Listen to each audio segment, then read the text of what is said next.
Krishna Krishna Krishna Hare Hare Hare Ram Ram Ram Hare Hare Hare Krishna Hare Hare Hare Ram Ram. Hare Krishna devotees, please accept my humble obeisances. All glories to Sri Prabhupada and Guru Maharaj. Swamini Guru Madhavi, when are you ready? You can start, Madhavi. Yes, Prabhuji. Thank you. Hare Krishna, dear devotees, please accept humble obeisances. All glories to Srila Prabhupada and Guru Maharaj. Om Namo Bhagavate Vasudevaya. Om Namo Bhagavate Vasudevaya. Om Namo Bhagavate Vasudevaya. Narayanam Namaskritya Naram Chaiva Narottamam Devim Saraswatim Vyasam Tato Jayam Mudirayet Nashtaprayesha Bhadreshu Nityam Bhagavata Sevayat Bhagavate Uttama Sloke Bhaktir Bhavati Naishtiki Krishnaya Vasudevaya Devaki Nandanaya Cha Nandagopakumaraya Govindaya Namo Namaha Namo Pankajanaභaya Namo Pankajamaline Namo Pankajanetraya Namaste Pankajangri. Today we are reading from Srimad Bhagavatam, 4th Canto, 7th chapter, verses 1 to 11, the sacrifice performed by Daksha. Text 1. The sage Maitreya said, O mighty armed Vidura, Lord Shiva, being thus pacified by the words of the Lord Brahma, spoke as follows in answer to Lord Brahma's request. Text 2. Lord Shiva said, My dear father, Brahma, I do not mind the offenses created by the demigods because these demigods are childish and less intelligent. I do not take a serious view of their offenses, and I have punished them only in order to right them. Text 3. Lord Shiva continued, Since the head of Daksha has already been burned to ashes, he will have the head of the goat. The demigods known as Bhaga will be able to see his share of sacrifices through the eyes of Mitra. Text 4. The demigods Pusa will be able to chew only through the teeth of his disciples, and if alone, he will have to satisfy himself by eating dough made from chickpea flour. But the demigods who have agreed to give me my share of sacrifice will recover from all their injuries. Text 5. Those who have heard their arms cut off will have to work with the arms of Ashwini Kumaras. And those whose hands were cut off will have to do their work with the hands of Pusa. The priest will also have to act in that manner. As for Bhrigu, he will have the beard from the goat's head. Text 6. The great sage Maitreya said, My dear Vidura, all the personalities present were very much satisfied in the hearts and the souls upon hearing the words of Lord Shiva, who is the best among the benedictors. Text 7. Thereafter, Bhrigu, the chief of the great sages, invited Lord Shiva to come to the sacrificial arena. Thus the demigods, accompanied by the sages, Lord Shiva and Lord Brahma, all went to the places where the great sacrifice was being performed. Text 8. After everything was executed exactly as directed by Lord Shiva, Daksha's body was joined to the head of the animal meant to be killed in the sacrifice. Text 9. When the animal's head was fixed on the body of King Daksha, Daksha was immediately brought to consciousness, and as he awakened from sleep, the king saw Lord Shiva standing before him. Text 10. At that time, when Daksha saw Lord Shiva, who rides upon a bull, his heart, which was polluted by envy of Lord Shiva, was immediately cleansed, just as the water in the lake is cleansed by the autumn rains. Text 11. King Daksha wanted to offer prayers to Lord Shiva, but as he remembered the ill-fated death of his daughter Sati, his eyes filled with tears, and his bereavement, his voice choked up, and he could not say anything. Thank you very much, Prabhuji. Hare Krishna. Yeah, thank you so much, Madhavi. Yeah, when are you ready? You can start, Madhavi, Aradhya Madhavi. Hare Krishna, dear devotees, please accept my humble obeisances. All glories to Srila Prabhupada. going to share my screen.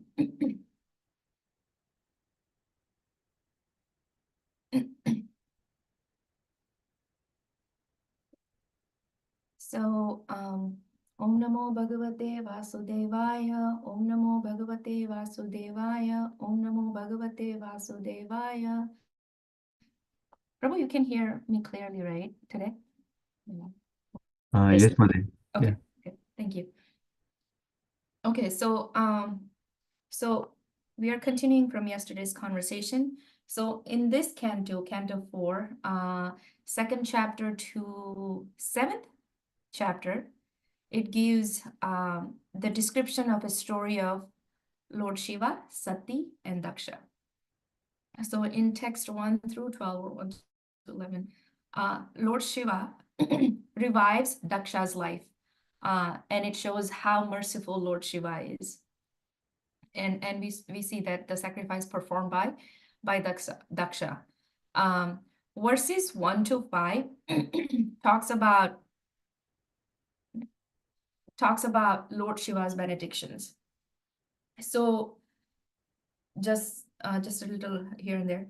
So, but being pleased by the words of Brahma, Shiva blessed Daksha to receive a new head, the head of a goat. Since he has the intelligence of a goat, Shiva corrected the demigods because they were childish and not intelligent. But so Lord Shiva didn't take their offense seriously.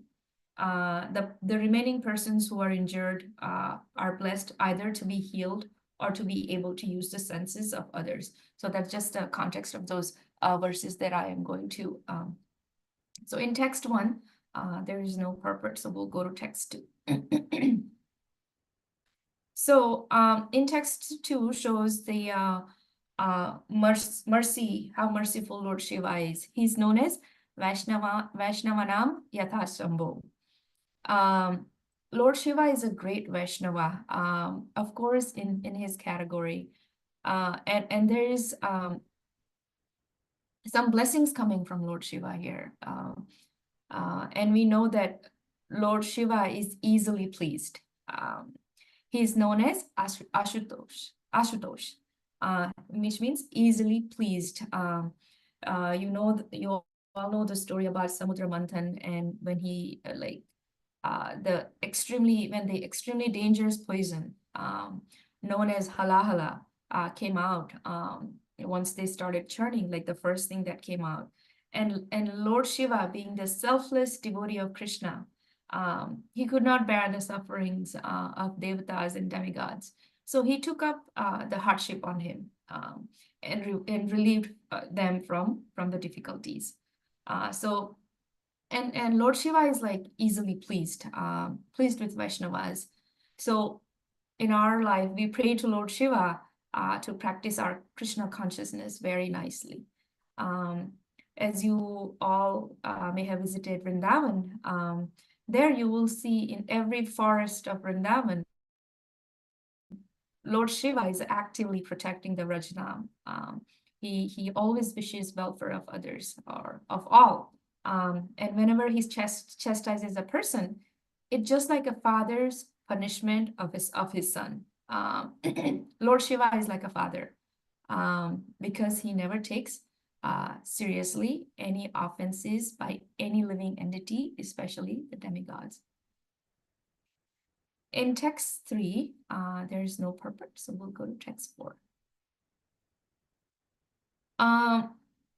So here it says that the demigod Pusha will be able to chew only through the teeth of his disciples, and if alone, he will have to satisfy himself by eating dough made from chickpea flour. But the demigods who have agreed to give me my share of sacrifice will recover from all injuries. And in the purport, it says that the demigod Pusha could not use his teeth for eating, since he had laughed at Lord Shiva, deriding him by showing his teeth. And in other words, it was not appropriate for him to have teeth, for he had used them against Lord Shiva. So what's the reason behind this? In our Krishna consciousness life, what we learn is that blaspheming, insulting, or harming devotees hurt Lord directly. As we know that even the devotees practice bhakti yoga also sometimes criticize and offend other devotees. And as we know that it is called a mad elephant offense. And that is just as a mad elephant can trample and destroy the entire garden that has been maintained with great care, offense to devotee can destroy the pious and spiritual credits one has accumulated with great endeavor. So what we learn here, we have to be very careful in terms of whom we are dealing with. We need to be sober in our Krishna conscious. So do not insult others. In text 5, we do have a purport.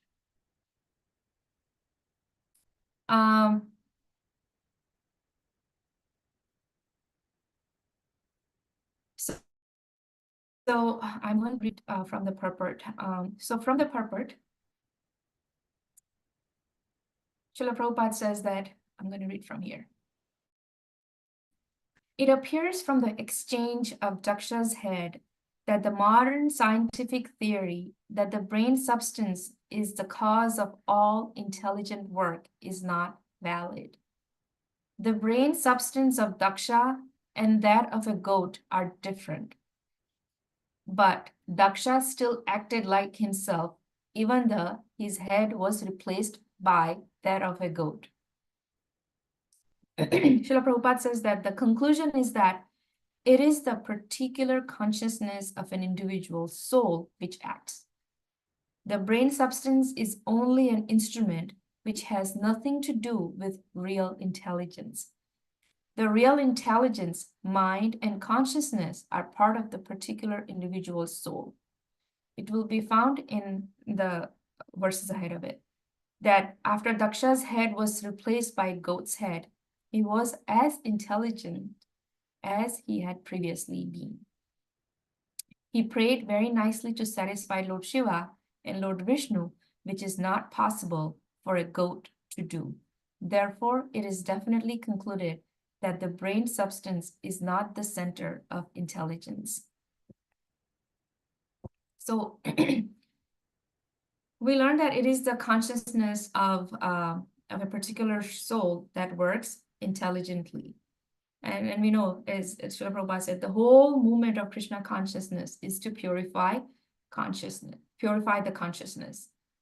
And how do we purify the consciousness? It is by engaging in loving service of the Lord. It could be anything. You could be doing anything. But if you do it with pure heart, with pure intention, without any motive in your heart, that's when the Lord will be pleased.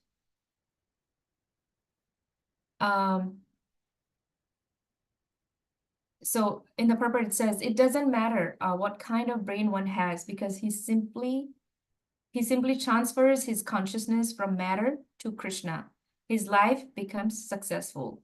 It is confirmed by the Lord himself in Bhagavad Gita that anyone who takes up Krishna consciousness achieves the highest perfection of life, regardless of whatever abominable condition of life he may have fallen into. Specifically, anyone in Krishna consciousness goes back to Godhead, back to home, on leaving his present material body. So our material body is just a changing of cloth, that like changing of seasons that we have. So our consciousness will remain with us. And that's what we need to practice our spirituality by cleansing our consciousness. And that's when the Lord will be pleased and we'll go back to God, back home, back to Godhead. So in essence, it's this consciousness of a particular soul that works intelligently. That's what we have to remember from this purport. Verses 6 to 15, we do have a purport on 6. The Daksha's life is revived. So here, just a summary, quick summary of 6 to 12. that everyone was pleased by the words of Shiva saying sadhu sadhu. And back at the sacrifice arena, Daksha had his life returned when he had a sacrificial goat was joined to his body. Daksha tearfully remembered his daughter Sati and also repented his offenses to Lord Shiva, accepting Lord Shiva's punishment as a benediction.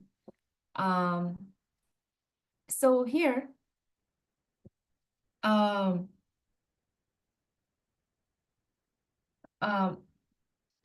there is a benediction from Lord Shiva to Daksha and other demigods. This is also an example of that Lord Shiva is very powerful, and he can revive someone who has died, and he can do this head transplant. And to this date, no one has been able to do head transplant apart from Lord Shiva.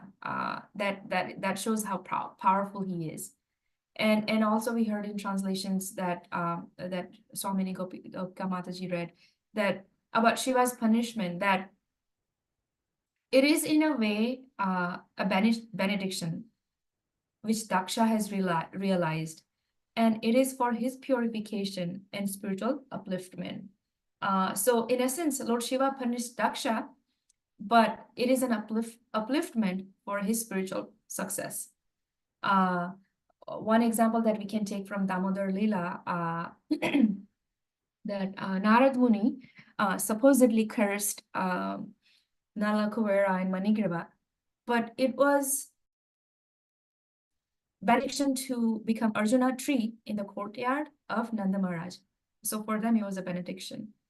And then when Lord Krishna descended on earth to fulfill his pastimes, he relieved them and made them pure devotees. So that's what we learned.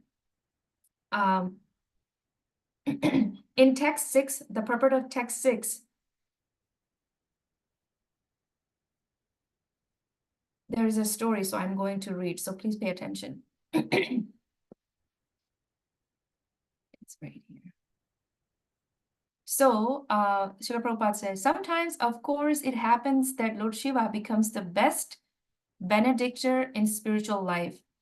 It is said that once a poor Brahmana worshipped Lord Shiva for benediction, and Lord Shiva advised the devotee to go to see Sanatan Goswami, one of the 6 Goswamis.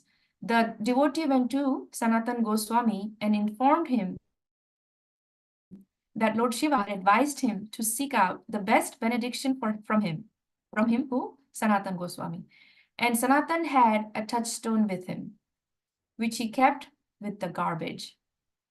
On the request of a poor Brahmana, Sanatan Goswami gave him the touchstone, and the Brahmana was very happy to have it. He now could get as much gold as he desired simply by touching the touchstone to iron. But after he left Sanatan, he thought, if a touchstone is the best benediction, why has Sanatan Goswami kept it with the garbage? He therefore returned and asked Sanatan Goswami, Sir, if this is the best benediction, why did you keep it with garbage? Sanatan Goswami then informed him, actually, this is not the best benediction, but are you prepared to take the best benediction from me? The Brahmana said, yes, sir. Lord Shiva has sent me to you for the best benediction. Then Sanatan Goswami asked him to throw the touchstone in the water nearby and then come back. The poor Brahmana did so, and when he returned, Sanatan Goswami initiated him with the Hare Krishna mantra. Thus, by benediction of Lord Shiva, the Brahmana got the association of the best devotee of Lord Krishna and was thus initiated by the Mahamantra, Hare Krishna, Krishna Krishna, Hare Hare, Hare Rama, Rama Rama, Hare Hare. So what we learn from here, so just like that poor Brahmana, we're all poor. We should pray to Lord Shiva to cut off all the offenses, obstacles that come in our spiritual life, and award with association of a great Vaishnavas to advance our spiritual life, which is the one and only goal of our existence. So Lord Shiva is very pleasing to Vaishnavas, so we should take advantage of praying to him about our purifying our Krishna consciousness life. So in text 7, this verse talks about that in each yagya, it is necessary for all demigods headed by Lord Brahma, Shiva, to be present.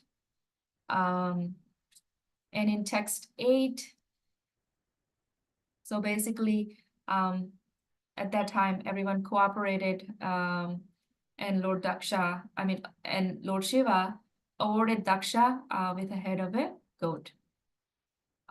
In text 9, I'm going to refer to the purport.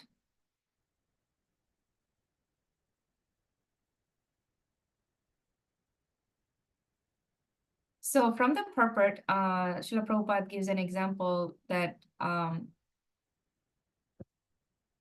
please pay attention, that Daksha got up as if he were awakened from deep sleep. In Sanskrit, this is called Supta Ivo Sastu. The meaning is that after a man awakens from sleep, he immediately remembers all the duties which he must execute. Just like us, when we wake up, our duty is to chant Hare Krishna mantra. Daksha was killed, and his head was taken away and burned to ashes. His body was lying dead, but by the grace of Lord Shiva, as soon as the head of a goat was joined by the body, Daksha came back to consciousness again. This indicates that consciousness is also individual. Daksha actually took another body when he took on the head of a goat. But because consciousness is individual, his consciousness remained the same. Although his bodily condition changed. Thus, bodily construction has nothing to do with the development of consciousness.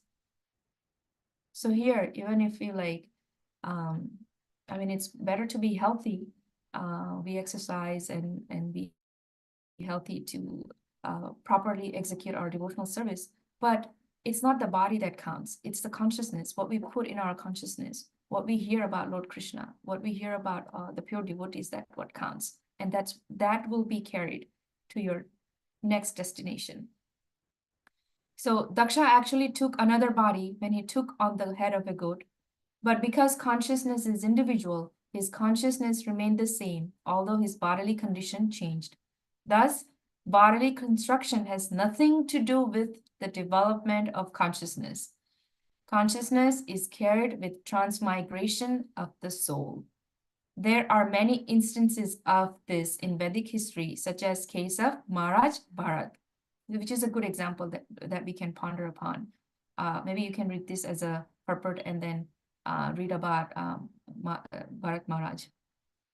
After quitting his body as a king, Maharaj Bharat was transferred to the body of a deer, but he retained the same consciousness.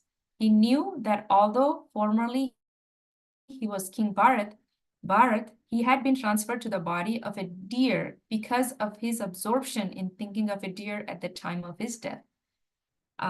In spite of his having the body of a deer, however, his consciousness was as good as it was in the body of King Bharat. The arrangement by Lord is so nice that if a person's consciousness is turned into Krishna consciousness, there's no doubt that in his next life, he will be a great devotee of Krishna, even if he's offered a different type of body. So one example that I can think of right now is that sometimes we see that some devotees, even from their young age, some devotees are very advanced from the beginning of their life. And we wonder, how can this be possible? But you know the answer now, that it is from their previous life. That consciousness has helped them to carry their duties into this life, to go back to Godhead. in text 10, so here, so Srila Prabhupada says that this is where the Lord Shiva is, why he's called auspicious. Whenever we see Lord Shiva, whenever we pray to Lord Shiva with devotion and reverence, his heart is immediately cleansed. The devotee's heart is immediately cleansed.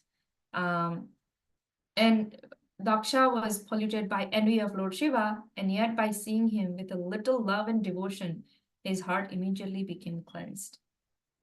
So, you know, like when we have conflicts with devotees or anybody,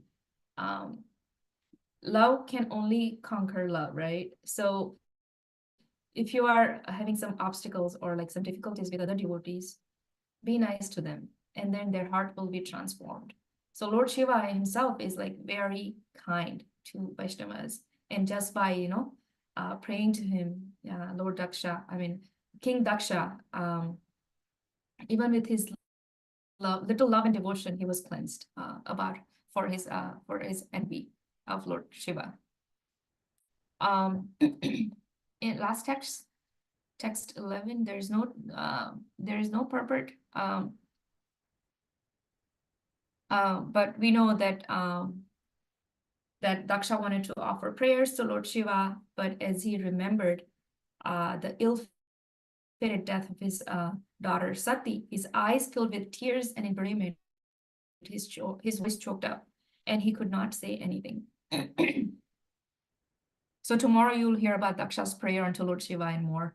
But one lesson that we can learn, or we can contemplate upon by seeing the merciful nature of Lord Shiva, is that